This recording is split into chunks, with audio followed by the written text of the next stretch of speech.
नमो वायरियाणं नमो वज्झायाणं नमो लोये सौवसाहुणम्। ओंकारं बिन्दुसंयुक्तं नित्यं ध्यायन्ति योगिनः कामदं मोक्षदं चैव ओंकाराय नमो नमः। मंगलं भगवान् वीरो मंगलं गौतमो गणी मंगलं कुन्दकुन्दार्यो जैनधर्मोऽस्तु मंगलम्। सर्वमङ्गलमाङ्गल्यं सर्वकल्याणकारकं प्रधानं सर्वधर्माणां जैनं जयतु शासनं जैनं जयतु शासनम्। ज्ञान समान न आन जगत में सुख को कारण, ये परमामृत जन्म जरा मृत्यु रोग निवारण। सुर असुर इंद्र नरेंद्र वंदित कर्ममल निर्मल करण।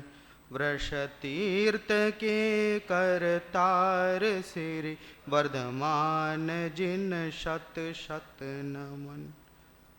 नमः समय साराय स्वानुभूत्या चकासते चित्स्वभावाय भावाय सर्वभावांतरच्छदे।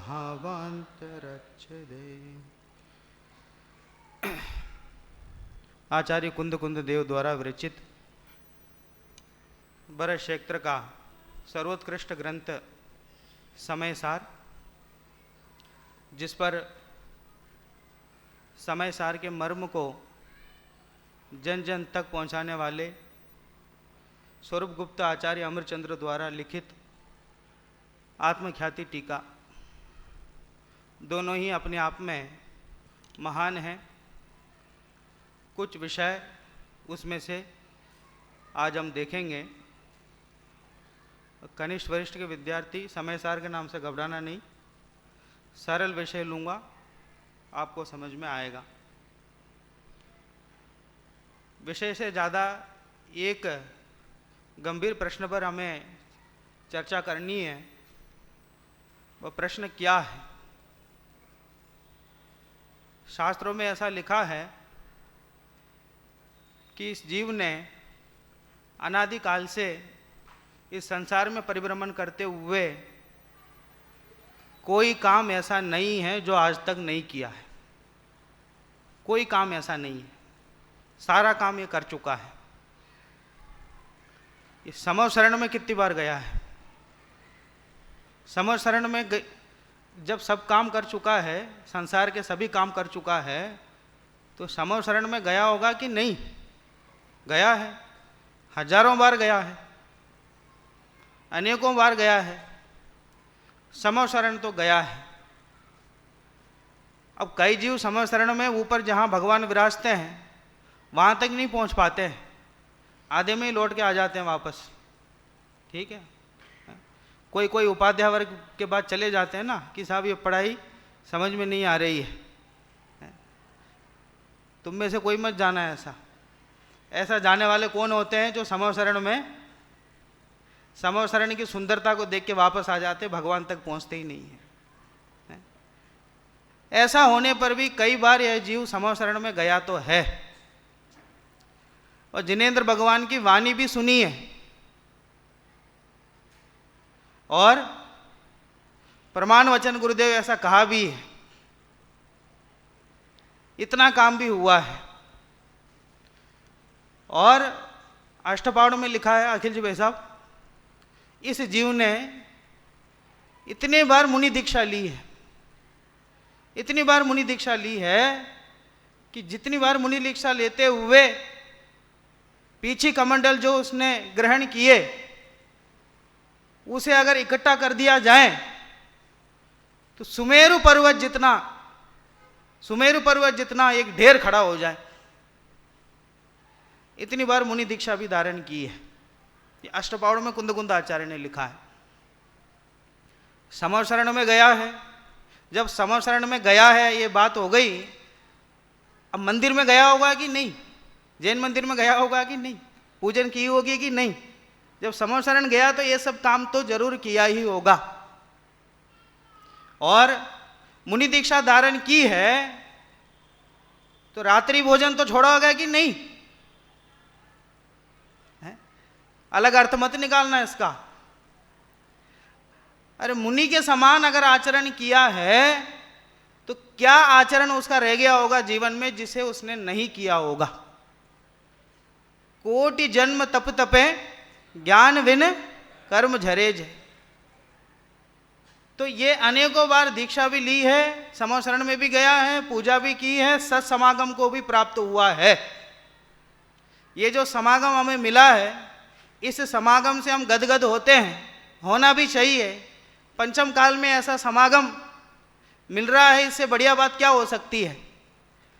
पर गदगद होने तक ही सीमित रखना, इसको सब कुछ मत मान लेना, क्योंकि ऐसे ही समागम पूर्व में भी कई बार हमने प्राप्त किया है। इतने मात्र को ही इतिश्री मान लेना ठीक नहीं है, कुछ और भी पुरुषार्थ करना है। कि साहब कई अभिभावक कहते हैं आप तो भर्ती कर लो फिर अपने आप सब हो जाएगा, तो 5 साल यहाँ रहेगा, सब अपने आप कर लेगा, सब कुछ अपने आप कर लेगा, केवल भर्ती करने का काम कर लो। साहब वो भर्ती तो कर ले तो फिर 5 साल हमें मुश्किल हो जाता है निकालना। तो अकेले कोई भर्ती हो जाए और 5 साल बिना कुछ किए यहाँ रहें तो वो अच्छा विद्वान बन जाएगा। 5 साल पूरे एक एक समय का उपयोग उसे करना होगा, पुरुषार्थ करना होगा, समझना होगा विषय को, तब जा कर के वो अच्छा विद्वान बन सकता है। ऐसे ही हमें समागम तो मिल गया है, पूर्व में भी कई बार मिला है। ये प्रश्न यह है कि समर शरण में जाने के बावजूद, मुनि दीक्षा अंगीकार करने के बावजूद, कई बार ये सब काम करने के बावजूद ऐसी कौन सी गलती रह गई है जो आज इस पर्याय में आकर बैठे हुए हैं। इतना सत्समागम मिलने पर भी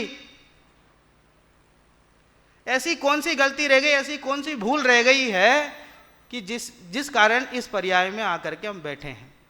क्योंकि इससे बढ़िया समागम, तीर्थंकर से बढ़िया समागम तो किसी को नहीं मिल सकता था। ना सही तीर्थंकर, और भी जो अन्य समागम मिले हैं उससे बढ़िया तो कुछ नहीं हो सकता था। फिर भी कहाँ भूल रह गई, इस बात पर हमको विचार करना है। ये विचार करना जरूरी क्यों है ये भी समझना। अगर इस बात पर हमने विचार नहीं किया तो ये समागम भी ऐसे ही निकल जाएगा। अभी वर्तमान में जो समय है ये भी ऐसे निकल जाएगा कि समर शरण में जाके भी खाली हाथ वापस आ गए हैं और अभी भी यहाँ इस बात को लेकर के विचार नहीं करेंगे कि कहाँ कमी रह गई है, तो वापस ये समागम भी ऐसे निकल जाएगा। फिर जैसे कि तैसे रहेंगे, वैसे ही संसार में परिभ्रमण करते रहेंगे। तो इसलिए इस बात को समझना जरूरी है कि वास्तविकता क्या है, कहाँ कमी हो रही है। कि निमित्तों की तो कोई कमी नहीं रही है आज तक, और सदनिमित्त की बात कर रहा हूं, सदनिमित्तों की कोई कमी नहीं रही है। सब कुछ होने पर भी एक गलती ऐसी कोई हुई है जिसकी वजह से आज तक हम परिभ्रमण करते हुए आ रहे हैं। अगर वह गलती सुधर गई तो आगामी जो परिभ्रमण है वह रुक जाएगा। अगर वह गलती समझ में नहीं आई, ये भी हमने ऐसे ही निकाल दिया, तो ये परिभ्रमण वैसे ही बढ़ने वाला है। तो इस दिशा में भी हमें सोचना होगा कि वास्तव में हम गलती कहाँ कर रहे हैं। प्रश्न समझ में आया कि नहीं तुम लोगों को? आ गया समझ में? चलो, इसका उत्तर ये 57 नंबर कलश में दिया गया है। ये समय सार का 57 नंबर जो कलश है, इस कलश में इसका जवाब दिया गया है कि वो कौन सा कार्य है जो सदनिमित्त मिलने पर भी, मुनि दीक्षा अंगीकार करके भी हमने जो कार्य नहीं किया और जो गलती हमने की, उस गलती की वजह से हम परिभ्रमण कर रहे हैं, उसका जवाब इसमें दिया है। इसे पढ़ेंगे तो समझ में आएगा कि वास्तविक गलती कहाँ हो रही है। दो बहुत सुंदर उदाहरण इसमें दिए हैं और उदाहरण देते हुए समझाया गया है। देखिए, वसंत तिल का चंद है, अज्ञानतस्तु सतृणाभ्यवहारकारी ज्ञानं स्वयं किल भवन्नपि रज्यते यः पीत्वा दधिक्षु मधुराम्ल रसातिग्रद्या गां दुग्धमिव नु नमसो रसालम। बोलिए एक बार एक साथ।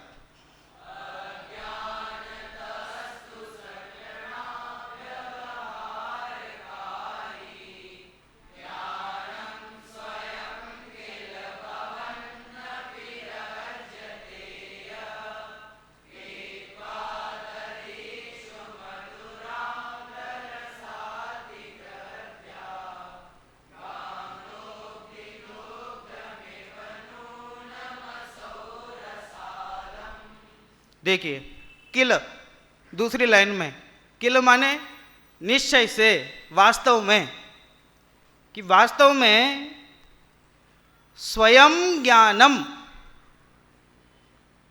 किसकी बात चल रही है? किसकी बात है? जीव की बात है। जीव की बात है कि मेरी बात है? ये मेरी बात है। और वो अनेक बार समर शरणों में जाके मुनि दीक्षा धारण करके ये बात जो चली वो किसकी बात है? वो भी मेरी बात है। और यहाँ जो बात चल रही है ये भी मेरी बात है। ऐसा समझना तो ही समझ में आएगा कि देखो, किल निश्चय से स्वयं ज्ञानम, स्वयं ज्ञान रूप अपि, भवन अपि लिखा ना, अपि, स्वयं ज्ञान रूप होने पर ही, होने पर भी, अब भी तो क्या लगाओ, अभी ही लगाओ कि ज्ञान रूप ही है, कि स्वयं कैसा है ये जीव? ज्ञान रूप ही है। ऐसा होने पर भी कि क्या करता है? अज्ञान है, अज्ञानतः तु, अज्ञान के कारण। ये कौन सा अज्ञान? अभी तो कह रहे हैं कि ज्ञान सहित होने पर भी, और अगले वाक्य में क्या कह रहे हैं? अज्ञान के कारण। कि ज्ञान है कि अज्ञान है? जीव में ज्ञान है कि अज्ञान है? अरे ज्ञान तो है, पर ज्ञान होने का ज्ञान नहीं है। क्या कहा? कि ज्ञान तो है लेकिन ज्ञान होने का ज्ञान नहीं है, ये अज्ञान है। कि हमें पता ही नहीं है। माने पता नहीं होना तो ऐसा कहता है जैसा कोई अपराधी नहीं हो। ठीक है कि आपकी बोर्ड की परीक्षा हो, 11 बजे का समय हो और 12 बजे आप पहुंचे, वो एग्जाम सेंटर वाला पूछे भैया क्यों लेट हो गए? कि साहब हमें पता ही नहीं था समय क्या है। अगर आप कहोगे पता नहीं था तो आपको बिठा लेगा? अरे दूसरा कोई कारण हो, कोई वाजिब कारण हो तो एक बार सोचेगा। अगर आप ये कहोगे कि पता नहीं था, वो कहेगा पता नहीं था तो यह भी पता कर लो कि तुम इसमें नहीं बैठ पाओगे। माने पता नहीं होना तो हमें लगता है कि साहब पता नहीं तो कोई बात नहीं, कोई गलती है, कोई गलती नहीं है, कोई बात नहीं, छोड़ दो उसको। लेकिन ये कह रहे इस अज्ञान के कारण, इससे पहले 10-11 गाथाओं में पूरा प्रकरण चला, उसको आचार्य अमृतचंद्र देव ने नाम दिया कर्तृत्व का मूल अज्ञान। क्या प्रकरण का नाम क्या दिया? कर्तृत्व का मूल अज्ञान। माने पता नहीं होना हमें लगता है कोई अपराधी नहीं है कि साहब उसको पता नहीं था, गलती हो गई, छोड़ दो। अब मैं पूछता हूं, एक गिलास में दूध की जगह जहर रखा हुआ था, ठीक है, और आपने उसको दूध समझ के पी लिया, फिर आप कहेंगे साहब मुझे तो पता नहीं था इसमें जहर है, मुझे तो नहीं पता था, मेरी तो गलती नहीं है। अगर आप ऐसा कहोगे तो वो जहर दूध रूप में परिणमित हो जाएगा अंदर जाते ही कि कोई बात नहीं, इसकी गलती है, छोड़ दो।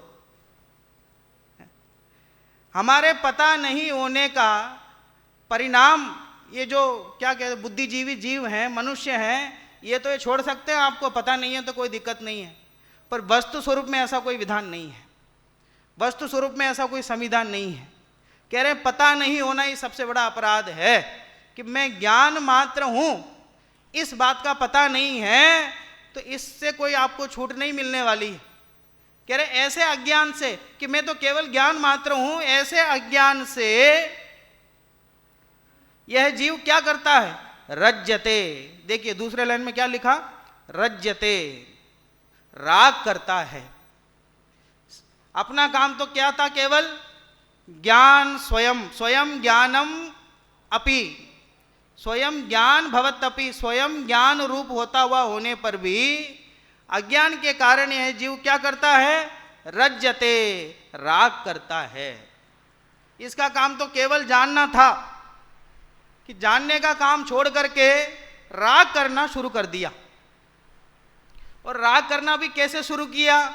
उसके लिए बहुत बढ़िया उदाहरण दिया। देखो, सतृणाभ्यवहारकारी, जिस प्रकार सतृण, तृण माने क्या? तिनका। तिनके का भोजन कौन करता है? घास फूस कौन खाते हैं? पशु। जिस प्रकार पशु घास फूस खाते हैं, वैसे कि साहब इसमें तो कुछ समझ में नहीं आया। जिस प्रकार पशु घास फूस खाते हैं, वैसे ही इसका मतलब क्या है? क्या अर्थ लेना है इसका? इसका अर्थ दादा ने खोला है नीचे इसके पद्यानुवाद में। एक बार बोलो शुरू की 2 पंक्ति, तो उसमें समझ में आ जाएगा। नाज सम्मिलित घास को ज्यों खावे गजराज, भिन्न स्वाद जाने नहीं समझे मीठी घास। तो क्या करता है? वो घास खाता है, और घास खाते हुए बीच में किसी घास में अनाज भी आ जाता है साथ में। तो घास जो निकालते हैं वो कैसे करते हैं? जो अनाज के लिए गेहूं हो, चावल हो, कोई भी हो, उसमें से जो धान है, अनाज है, वो निकाल लेते हैं, और जो बचा हुआ अंश है वो उसको पशुओं को डाल देते हैं। तो किसी घास में अनाज भी साथ में आ गया। तो गजराज हाथी ने उसको खाया, और खा करके क्या कहता है कि आज की घास तो बहुत मीठी है। अभी तक पता नहीं कहां से ला रहे थे, आज वाली जो घास है वो बहुत मीठी है, कि हो सके तो ऐसी व्यवस्था करना रोजाना, ठीक है, ये वाली घास बहुत अच्छी है। लेकिन उसमें जो स्वाद आया, मीठेपन का जो स्वाद आया, वो स्वाद किसका था? उस घास में जो अनाज है, धान है, उसका स्वाद था। और वो हाथी वो स्वाद किसका समझ रहा है? घास का समझ रहा है। इसके लिए क्या शब्द का प्रयोग किया? सतृणाभ्यवहारकारी। जिस प्रकार उस घास को खाता हुआ हाथी ये समझता है कि ये बहुत मीठी घास है, वैसे ये अज्ञानी जीव भी मैं तो केवल ज्ञान मात्र हूं, इस मान्यता को भूलकर अथवा इसको पहचान नहीं करके कि ज्ञान के साथ जो जो भी जानने में आता है उन सब में अपनापन समझता है, और ज्ञान के साथ जो जानने में आता है उसका आनंद समझता है। देखो कि आपने रसगुल्ला खाया है? कैसा लगा? कि साहब बहुत अच्छा लगा। कि स्वाद किसका आया? उस रसगुल्ले का स्वाद है वो किसको आया? अरे बोलो, बातों में तो बोलना है आपको। कि साहब बहुत अच्छा स्वाद था, बहुत अच्छे से ये कह रहे हैं कि वो स्वाद ज्ञान का आया, और समझ क्या रहे हैं? रसगुल्ले का आया। टोडरमल जी ने बहुत बढ़िया उदाहरण दिया इसके लिए, कक्षा में बताया भी था मैंने आपको अगस्त शिविर में। क्या उदाहरण दिया? कि एक कुत्ता बहुत भूखा था और हड्डी पड़ी हुई मिली कहीं से, उस हड्डी को उसने चबाना शुरू कर दिया, और जैसे उस हड्डी को चबाया तो जबड़े, जो अंदर जबड़े का अंश वो फट गया, उसमें से खून आने लग गया, और खून आने लग गया तो वो समझ रहा है कि हड्डी बहुत स्वादिष्ट है। अब जो उसको क्या कहना चाहिए, खून का स्वाद आ रहा है, वो किसका आ रहा है? अपने ही खून का। और समझ क्या रहा है? कि हड्डी बहुत बढ़िया है। वैसे ये अज्ञानी जीव ये परिद्रव्यों को अपना समझ करके जो परिद्रव्य जानने में आया उसे अपना समझता हुआ ये समझता है कि ये बहुत बढ़िया है। अच्छा, किसका शरीर बहुत अच्छा है? अरे किसका शरीर बहुत अच्छा नहीं है वो बताओ। अरे ये शरीर एक क्षेत्र अवगाह रूप से जानने में आया है, ठीक है, और शरीर जैसे ही दर्पण में सुंदर दिखा तो हमने क्या समझ लिया कि मेरा शरीर बहुत बढ़िया है। तो ये शरीर का हमने आनंद लिया, ऐसा हम समझते हैं, शरीर के माध्यम से मैं आनंदित हुआ। पर आचार्य देव कह रहे हैं वो आनंद आया कहां से? वो शरीर का ज्ञान हुआ, उस ज्ञान से आनंद आया। और मानता क्या है कि शरीर से आनंद आया है। और वापस वो उदाहरण लगाओ, जैसे पंडित जी उदाहरण देते हैं 100 करोड़ का हीरा, 200 करोड़ का हीरा है? बोलो आपको पता लगा कि जेब में कुछ पत्थर पड़ा है, ऐसे हाथ फेर रहे थे बार बार, एक बार प्रवचन हो जाए तो बाद में देख लेंगे। प्रवचन होने के बाद बाहर गए, हाथ अंदर डाला, निकाला, अरे ये तो हीरा है। और देखते ही कि मेरे जेब में, कि चलो दरिद्र दूर हो गया। बोलो ये आनंद कहां से आया? अरे बोलो ये आनंद कहां से आया? ज्ञान से आया कि हीरे से आया? अरे वो हीरे से आनंद आता तो जेब में था ना अभी 1.5 घंटे तक, तब नहीं आया। जब ये पता लगा कि मेरे पास कुछ पत्थर सा पड़ा हुआ है, वो क्या है? हीरा है, ऐसा पता लगा। और पता लगने के बाद ये पता लगा कि ये 200 करोड़ का है, तब आनंद आया। इसका मतलब क्या है? वस्तु, उस वस्तु से आनंद है कि उस वस्तु के ज्ञान से आनंद है? बोलो। ये बात इसमें समझने की है कि आनंद कहाँ है, तो आनंद कहाँ से आ रहा है, और जिन वस्तुओं से हम आनंद मान रहे हैं क्या सचमुच उसमें आनंद है? अच्छा हमारे आदर्श कौन है? अरे हमारे आदर्श कौन है? अशरीरी सिद्ध भगवान आदर्श तुम्ही मेरे। अब अच्छा आदर्श क्यों मनाए जाते हैं? सब कोई ना कोई किसी ना किसी को आदर्श मानते हैं ना। आदर्श क्यों मनाए जाते हैं? कि उन जैसा बनना है, वो जो काम कर रहे हैं वो काम हमको करना है। जो हमारे आदर्श हैं वे सुखी है कि नहीं है? सिद्ध भगवान सुखी है कि नहीं है? पूर्ण सुखी है। तो जो काम हम कर रहे हैं उनमें से एक काम उनमें बताओ, और जो काम वो कर रहे हैं उनमें से एक काम हमें बताओ, और दोनों में आपस में कुछ ऐसा मिल जाए तो उस सुख का थोड़ा भी अंश ऐसा समझ में आ जाए। वो क्या काम करते हैं सिद्ध भगवान? सिद्ध भगवान का काम क्या है? कितने हीरे हैं उनके पास, कितनी सामग्री है? अरे सामग्री को तो छोड़ो, शरीर भी नहीं है, और शरीर भी नहीं है और पूर्ण आनंद में है, पूर्ण सुखी है। क्या है इसका मतलब? आनंद कहां से आ रहा है? आनंद अपने ज्ञान से है, अपने स्वभाव से है। उस बात को भूल करके जिस वस्तु का संयोग हुआ उस वस्तु से अपने आप को आनंदित मानता है, उसके लिए इन्होंने उदाहरण दिया। क्या उदाहरण दिया? नाज सम्मिलित घास को जो खावे गजराज, भिन्न स्वाद जाने नहीं समझे मीठी घास। समझे मीठी घास नाज को ना पहचाने, त्यों अज्ञानी जीव निजातम स्वाद न जाने। उस प्रकार उस घास को, उसी को मीठी घास समझ करके सेवन करता है, उसकी वास्तविकता को नहीं समझता। वैसे ये अज्ञानी जीव भी निजातम का स्वाद नहीं जानता, अपना स्वाद नहीं जानता, अपने ज्ञान का स्वाद इसे नहीं आता। और देखो आता तो ज्ञान का ही है, देखो सच्चाई तो यही है।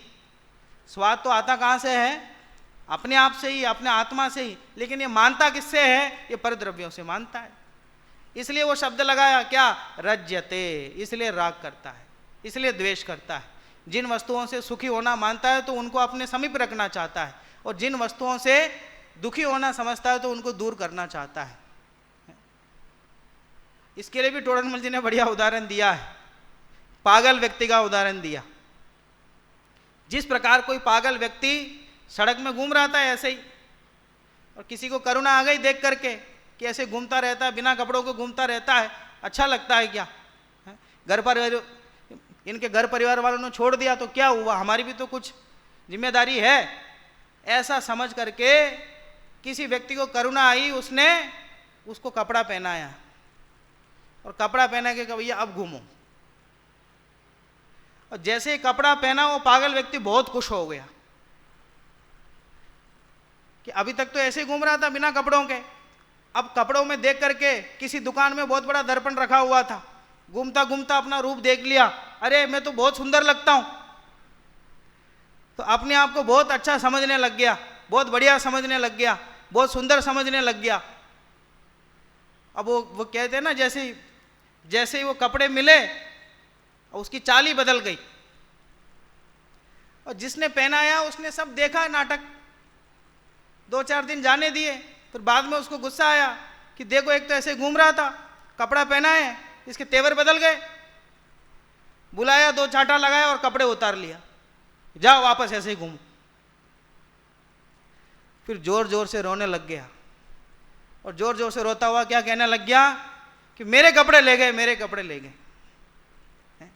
अब मैं पूछता हूं वो कपड़े किसके थे? जिसने पहनाए उसके कपड़े थे। और उन कपड़ों को पहन करके खुश कौन हुआ? वो पागल। और उन कपड़ों के जाने पे दुखी कौन हुआ? वो पागल। इसलिए वो पागल है। और ये उदाहरण देके टोडरमल जी ने क्या समझाया कि कर्मों ने ये कपड़े पहनाए, ये मनुष्य गति नाम कर्म ने ये कपड़े पहनाए। कौन से कपड़े? जो कपड़े पहने इन कपड़ों की बात नहीं कर रहा हूं, ये जो कपड़े पहने हैं ना, शरीर रूपी कपड़ा, उस कपड़े की बात कर रहा हूं। ये कर्मों ने ये कपड़े पहनाए और इन कपड़ों को अपने दर्पण में देख लिया कि मैं तो बहुत सुंदर हूं, और इसको अपना मानने लगे और इसके माध्यम से अपने आप को सुखी मानने लगे। फिर कर्मों ने देखा भैया आयु कर्म खत्म हो गए, चलो उसको ले चलो। जैसे ही वापस ले जाने लग गए तो रोने लग गया। तो ये उदाहरण देकर के समझाया उन्होंने। वैसे ही वो शरीर जानने में आया है, इतना अंतर है कि बाकी सब वस्तुएं थोड़े थोड़े समय के लिए जानने में आती हैं और ये शरीर 60-70 साल के लिए जानने में आया है, इतना अंतर है। एक और अंतर यह है कि बाकी वस्तुएं दूर स्थित होकर जानने में आ रही हैं और शरीर समीप स्थित होकर के जानने में आ रहा है। बस इतना सा अंतर, और कुछ नहीं। पर जानने में तो शरीर भी और परिद्रव्य भी, परिद्रव्य जानने में आते हैं। ये बात कहते तो ये बात तो समझ लेता है, हाँ अमेरिका में कोई व्यक्ति हो, दूर दराज क्षेत्र में कोई व्यक्ति हो, वो केवल जानने में आते हैं, इतनी बात तो समझ में आ जाती है। लेकिन ये शरीर भी केवल जानने में आ रहा है, नजदीकी से जानने में आ रहा है, बस और कोई संबंध नहीं है इसके साथ, ये बात बोले तो समझ में नहीं आती। बोलो, ये जो स्वाद आया, सुंदरता का जो स्वाद आया दर्पण देख करके, स्वाद किसका था? जब दर्पण के सामने खड़े होकर के स्वाद आता है कि बहुत सुंदर हो, ये स्वाद कहां से आया? कि ज्ञान का आया। कि ज्ञान नहीं हो तो वो जानने में नहीं आएगा। इसलिए उदाहरण देके उन्होंने समझाया। देखिए एक और उदाहरण दिया नीचे आगामी श्लोक में, जो आगे की जो 2 लाइनें देखिए। असो, यह जो जीव है वो अज्ञानी जीव है, वह क्या करता है? ददिक्षु मधुराम्ल रसातिगृद्या, खट्टे मीठे स्वाद वाले दूध, दही, शिखरणी कहते हैं जिसको, उसको पीने की अतिगृद्या, अति आसक्ति से, कि बहुत आसक्ति है कि साहब शिखरणी पीना है, श्रीखंड, श्रीखंड पीने की अति आसक्ति से, अति गृद्धता से क्या करता है? रसालम पीतवा, रसालम माने श्रीखंड, रसालम पीतवा, रसाल को पी करके, श्रीखंड को पी करके क्या समझता है? देखो, गाम दुग्धम दोग्धि इव नूनम, क्या समझता है? गाय का ही दूध पिया है। वो श्रीखंड जो उसने पिया उसमें क्या क्या मिला हुआ है, दादा ने नीचे लिखा उसमें, गन्ने का रस, गुड़ और चीनी ये सब मिला हुआ है, दही में, छाछ में, जो भी जैसे भी बनाते हो उसको, उसमें ये सब मिला हुआ है। और उसको पी करके क्या मान रहा है, मैंने क्या पिया है, गो दूध पिया है, गाय का दूध पिया है। माने उसकी जो अज्ञानता है कि उसमें क्या मिला हुआ है, इस बात को नहीं मानता है, इस बात को नहीं जानता है, इसके लिए ये बताया है। जो इसमें पद्यानुवाद में 2 पंक्ति रह गई ना, वो भी पढ़ो तो ये समझ में आएगा। समझे मीठी घास नाज को ना पहचाने, त्यों अज्ञानी जीव निजातम स्वाद न जाने। पुण्य पाप में धार एकता शून्य हिया है, अरे शिखरणी पी माने गो दूध पिया है। पुण्य पाप में धार एकता शून्य हिया है, क्या शब्दों का प्रयोग किया है। हिया है माने, हिया माने हृदय, जिसका हृदय, वो उसमें पंक्ति बोलते हैं ना, दिन रात शुभाशुभ भावों से झुलसा है मेरा अंतस्थ। झुलसा शब्द क्या अर्थ समझते, झुलसना समझते हैं क्या होता है झुलसना माने। आग लग जाए किसी व्यक्ति के ऊपर, अपने घर में आग लग जाए, चारों तरफ आग लग जाए, जल जाए, लेकिन मरे नहीं, जल जाए बुरी तरह से, मरे नहीं, अस्पताल में भर्ती कर दें, मरे नहीं कि साहब ये बुरी तरह झुलस गया। ये कह रहे कि शुभाशुभ भावों से झुलस गया है। किसका, कि मेरा जो अंतस्थल है कि अनादिकाल से कभी शुभ कभी अशुभ, कभी शुभ और कभी अशुभ। अब उसमें शुभ की व्याख्या बहुत विस्तार से हो सकती है, अब वहां नहीं जा रहे हैं, पर ये समझना कह रहे पुण्य पाप दोनों को गिनाया है इसमें। पुण्य पाप में धार एकता। अभी एकता क्या है कि साहब पुण्य पाप तो एक है, ये तो आपने पढ़ाया, तत्व ज्ञान में भी पढ़ाया है, वो एकता की बात नहीं कर रहे हैं यहाँ एकता माने क्या अर्थ लेना है, एकत्व ममत्व। क्या लेना है, एकत्व ममत्व, कि पुण्य और पाप में एकत्व ममत्व करता है। पुण्य करता है तो भी ये समझता है कि मैंने किया है, पाप करता है तो भी ऐसी समझता है कि मैंने किया है। ऐसी बात कह रहे हैं इसमें, ये नहीं कह रहे हैं कि दोनों को एक मानता, पुण्य पाप दोनों एक ही हैं, वो तो सही मान्यता है कि यहाँ एकता माने उसमें एकत्व करता है, कि पूजन विधान आदि किया तो समझता है कि साहब बहुत अच्छा काम हुआ, मकान आदि खरीदे, मकान बनाया कि साहब बहुत बढ़िया जगह मिल गई, इससे बढ़िया जगह नहीं मिल सकती थी, और बहुत अच्छा सौदा हो गया, कि सही काम हो गया। तो ये शुभ कार्य में भी कर्तृत्व है और अशुभ कार्य में भी कर्तृत्व है। इसको कहते हैं पुण्य पाप में धार एकता। तो ऐसा जिसका हृदय है उसके लिए ये कह रहे हैं कि शून्य हिया है, जिसके हृदय में शून्यपना है, खाली है, अपना ज्ञान नहीं है, पुण्य पाप में एकत्व तो कर रहा है, उसमें एक रूप मान रहा है, उन्हीं में उलझा हुआ है। तो उनके लिए क्या शब्द दिया, पुण्य पाप में धार एकता शून्य हिया है, अरे शिकरणी पी माने गो दूध पिया है।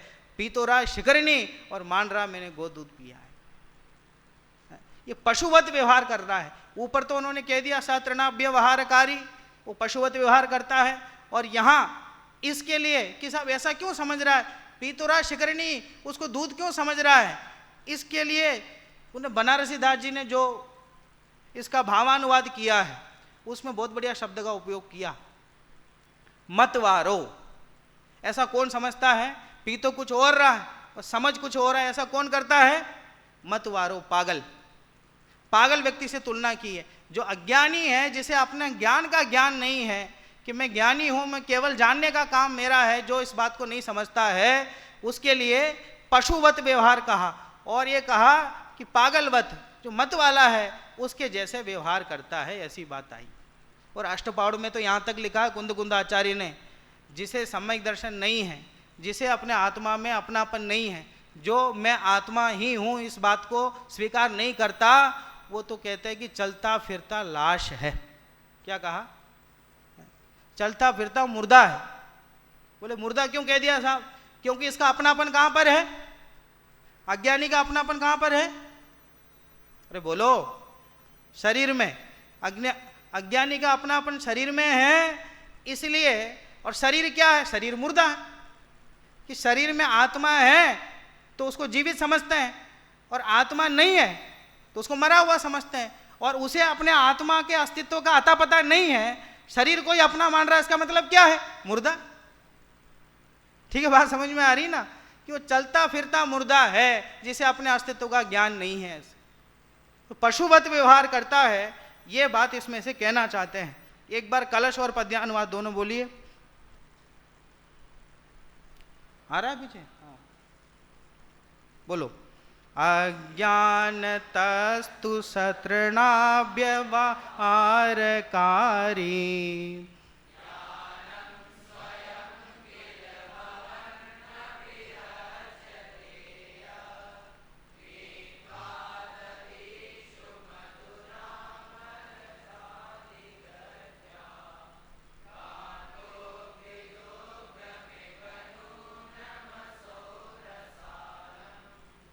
नाज सम्मिलित घास को जो खावे गजराज, भिन्न स्वाद जाने नहीं समझे मीठी घास। समझे मीठी घास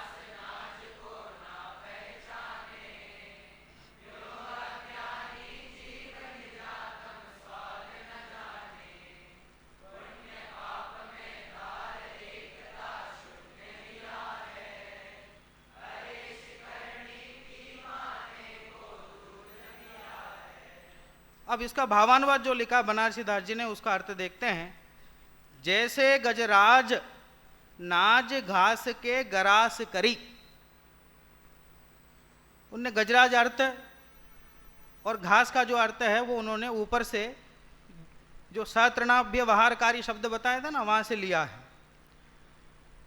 जैसे गजराज नाज घास के गरास करी, गजराज जो हाथी है नाज घास के गरास करी, ग्रास उसको खा करके, भच्चत स्वभाव नहीं भिन्न रस लियो है, उस घास को खाता हुआ कि भिन्न स्वभाव कि साहब घास का स्वाद तो अलग है, उसमें जो अनाज है उसका स्वाद अलग है, ऐसा भिन्न रस, रस माने स्वाद, कि स्वाद न लियो है, उस स्वाद को नहीं पहचानता है।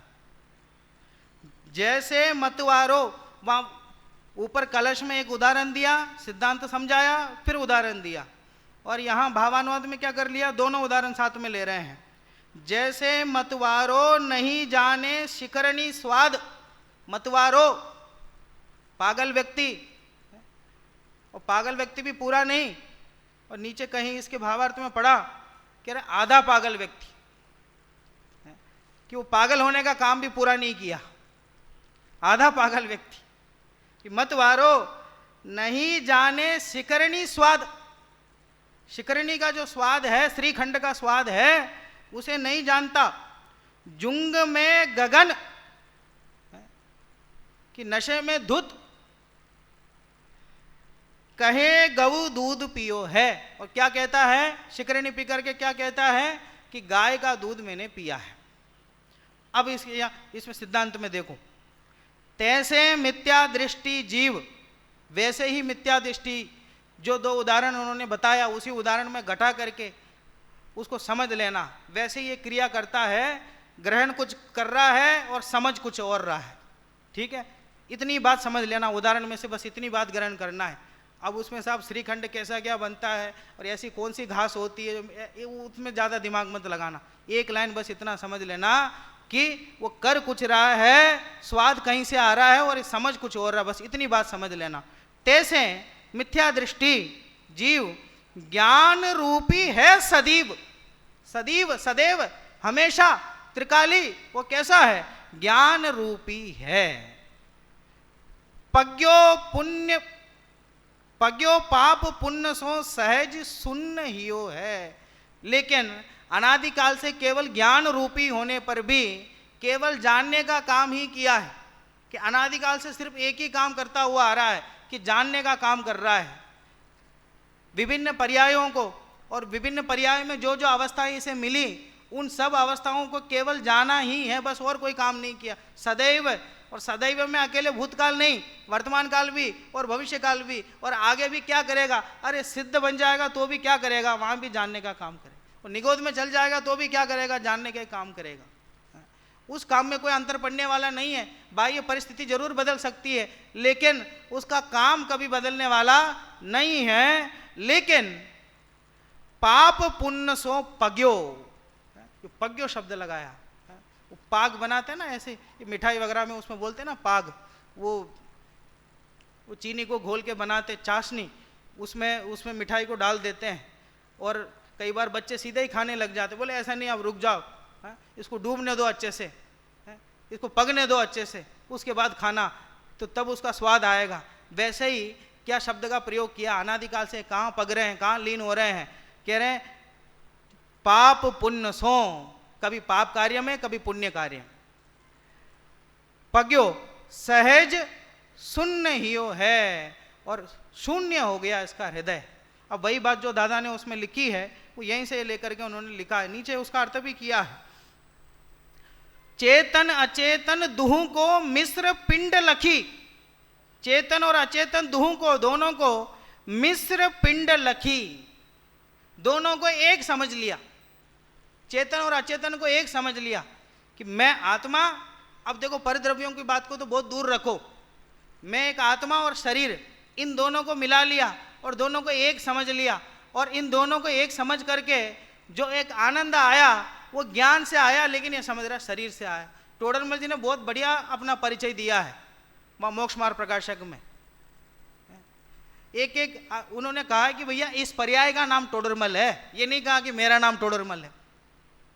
क्या कहा, इस पर्याय का नाम टोडरमल है, कि ये जो मनुष्य पर्याय है, और ये मनुष्य पर्याय भी मेरी नहीं है, इसमें भी दो लोग मिले हुए हैं, एक तो मैं हूं, एक शरीर, दोनों मिलकर के असमान जाति पर्याय रूप हुए। ये अकेला मेरा काम नहीं है। जहां बढ़िया काम हुआ कि मैंने किया, और जहां मन के अनुकूल काम नहीं हुआ तो वहां कर्मध पर्याय को याद करते हो कि साहब ऐसा ही होना था। तो वहां टोडरमल जी ने बहुत समझदारी से परिचय दिया कि इस पर्याय का नाम टोडरमल है, और इस पर्याय में जीव और ये शरीर दोनों जो मिले हुए हैं उस पिंड का नाम टोडरमल है, अकेला मेरा नाम नहीं है। मैं तो जीव हूं, चेतन हूं, ऐसा स्पष्ट उन्होंने उसमें लिखा है। लेकिन ये अज्ञानी क्या गलती करता है कि चेतन अचेतन दुह को मिश्र पिंड लखी, दोनों को मिश्र समझ करके, मिला हुआ समझ करके एक मेक माने, एक मेक मानता है, ना विवेक कछु कियो है, कि ये विवेक नहीं किया कि दोनों भिन्न भिन्न हैं। मोह की महिमा में लिखा कि जब शमशान घाट में जाता है और या किसी को मरते हुए देखता है, उस दिन इसको देखे तो ऐसा समझ में आता है कि इससे बड़ा वैराग्य कोई दुनिया में है ही नहीं।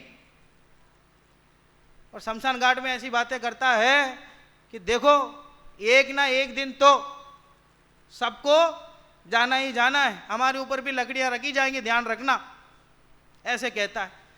और जैसे घर आ जाता फिर कहता है चाय बनाओ, दुकान जाना है। कि क्यों, कि वहां उतनी बात समझ में आ गई, ऐसा लगता है कि इसको भेद विज्ञान हो गया। लेकिन वहां लिखा उनने मोह की महिमा इतनी ज्यादा है कि साहब इस जगह पे ऐसी ही बात करनी चाहिए तो ही ये व्यवहारिकता है, ऐसा समझ लेता है। वो मोह की चादर ऐसी ओढ़ी हुई है, तो वहां इतनी बात करने के बाद भी दोनों अलग अलग हैं, ऐसा वेद विज्ञान हमें करना है, ये बात समझ में नहीं आती। तो इसलिए एक मेक माने, ना विवेक कछु कियो है, और कभी ये विवेक नहीं किया कि जिस पर्याय को अपना मान करके दिन रात में प्रयास कर रहा हूं, दिन रात जिस कार्य के लिए प्रयासरत हूं, जिस कार्य को पूरा करने के लिए प्रयासरत हूं, वह कार्य मेरा है भी कि नहीं, और जब वह कार्य होगा उसमें मेरी भूमिका क्या रहेगी। अब सांस्कृतिक कार्यक्रम होगा, उसमें तुम्हारी भूमिका क्या रहेगी, बोलो प्रणव, क्या भूमिका रहेगी तुम्हारी? नहीं आया समझ में? किसको आया समझ में? हाथ ऊपर करो। क्या भूमिका रहेगी तुम्हारी सांस्कृतिक कार्यक्रम में? नहीं आया समझ में? बोलो नयन जी, क्या भूमिका रहेगी? हैं? अरे जानने का काम रहेगा और क्या रहेगा? अभी तो समझाया क्या काम किया अनादिकाल से। तो कार्यक्रम होगा तब क्या करना है? अच्छा, जब 12 बज जाएंगे रात को, जब तब क्या काम करेंगे? हैं? कि सब सो जाएंगे? कि नहीं, वहां भी क्या भूमिका हमारी जानना है। बोल। और कल बढ़िया बढ़िया व्यंजन भोजन थाली में आएंगे, तब क्या भूमिका रहेगी हमारी? बोलो। हाँ, बस इतना ही समझना है, इतना ही अपनापन करना है। इतना ही समझ में आ जाए तो ये कह रहे हैं कि पशुवत व्यवहार नहीं होगा, मत वाले की तरह व्यवहार नहीं होगा, कि केवल जानने का काम ही मेरा है और जानने में से ही स्वाद आ रहा है, जानने में ही आनंद आ रहा है। इतनी बात समझ लेने का मात्र ही भेद विज्ञान है। इसी बात को आचार्य देव ने इसमें समझाया है कि अनादिकालीन अगर कोई गलती हमारी है, अब वापस आ जाओ उस प्रश्न पे जो प्रश्न हमने उठाया शुरू में। क्या प्रश्न उठाया था? कि अनेक बार समशरण में जाने पर भी, अनेक बार मुनि दीक्षा धारण करने पर भी, अनेक बार सत्समागम प्राप्त करने पर भी ऐसी क्या गलती रह गई कि जिसकी वजह से आज भी संसार में परिभ्रमण कर रहे हैं? तो वह गलती यही है कि हम ये समझ रहे हैं कि स्वाद जो है वो परद्रव्यों में है, परद्रव्यों से आ रहा है, जबकि स्वाद कहाँ से आ रहा है? ज्ञान में से आ रहा है। ठीक है, इतनी बात समझ में आ जाए तो बस हो गया काम, वो गलती दूर हो जाएगी, फिर परिभ्रमण नहीं होगा। स्वशक्ति संसु चितवस्तु तत्वैर व्याख्या कृतेयम समयस्य शब्दै स्वरूप गुप्तस्य न किंचिदस्ति कर्तव्यमेवामृत चंद्र सूरे। समय सार की आत्मख्याति नामक टीका किसने लिखी है? बोलो। है? अमृतचंद्र आचार्य ने लिखी है। लेकिन ये बात अमृतचंद्र आचार्य को पसंद नहीं है, लिख के कह दिया स्वशक्ति संसु चितवस्तु तत्वैर व्याख्या कृतेयम समयस्य शब्दै। कि समय सार की व्याख्या किसने की है? शब्द रूप परिणमन होने योग्य पुद्गलों ने की है। कि साहब फिर आपने क्या किया? स्वरूप गुप्तस्य न किंचिदस्ति। इस कार्य में स्वरूप गुप्त आचार्य अमृतचंद्र का कोई कर्तव्य नहीं है। तो आचार्य अमृतचंद्र ने क्या किया उस समय? क्या किया? जानने का काम किया बस। बोले एक बार श्लोक कलश इसका पद्य अनुवाद दोनों।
इसी प्रकार इस जीव रूपी गजराज ने पुद्गल रूपी घास के साथ ज्ञान रूपी अनाज का सेवन किया है और ये समझ बैठा है कि ये जो स्वाद है वह ज्ञान रूपी अनाज से नहीं, ये पुद्गल रूपी घास से आ रहा है। इसको सुधार करके ये ज्ञान से ही स्वाद आ रहा है ऐसा समझ में आए तो हम सबका कल्याण होवे। ऐसे भेद विज्ञान, ऐसा विवेक हम सबके अंदर जागृत होवे, ऐसी भावना के साथ अपनी बात को पूरी करता हूँ। प्रवचन किसने सुना? किस किसने सुना प्रवचन हाथ ऊपर करो, और किस किसने जाना प्रवचन को हाथ ऊपर करो।